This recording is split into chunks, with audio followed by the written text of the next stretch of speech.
Fried chicken biryani இந்த வீக்கெண்டுக்கு நீங்கள் கண்டிப்பாக ட்ரை பண்ணி பார்க்கலாம். நான் எந்த ப்ரிசர்வேட்டிவ்ஸ் அண்ட் கலர்ஸும் இல்லாத ஹோம்மேட் மசாலாவான ஃபட்டாஃபட் மசாலா வச்சு தான் இந்த ரெசிபி செஞ்சுருக்கிறேன். தண்ணி கொதிக்க வச்சு அதில் ஹோல் கரம் மசாலா சிக்கன்லாம் சேர்த்துட்டு ஒரு 15 நிமிஷம் பாயில் பண்ணி எடுத்துருங்க. ஒரு 80% சிக்கன் குக் ஆகிருக்கும்.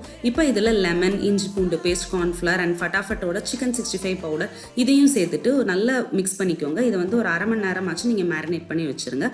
அரை மணி நேரத்துக்கு அப்புறம் இந்த சிக்கன் எல்லாமே ஒரு பேனில் நம்ம ஃப்ரை பண்ணி எடுத்துடலாம். ஃப்ரை பண்ண ஆயிலை தூர போட வேண்டாம். அந்த எண்ணெயை வச்சு நம்ம வந்து அடுத்து பிரியாணி செய்கிறது ஸ்டார்ட் பண்ணலாம்.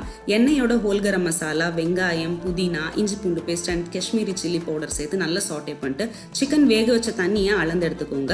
அண்ட் அரிசி வந்து நான் வந்து ஊற வச்சுருக்கிறேன், பாஸ்மதி அரிசி, அதையும் வந்து சேர்த்துடலாம். அண்ட் நல்ல ஃப்ளேவர்லாம் கரெக்டாக இருக்கான்னு செக் பண்ணி பார்த்துக்கோங்க. ஒரு 7 நிமிஷம் ஹை ஃப்ளேமில் வச்சு அதுக்கப்புறமா ஃப்ரை பண்ணி வச்சுருக்க சிக்கனையும் இதில் வச்சுட்டு ஒரு 20 நிமிஷம் தம் போட்டு எடுத்தீங்கன்னா சூப்பரான ஃப்ரைட் சிக்கன் பிரியாணி ரெடி ஆயிரும்.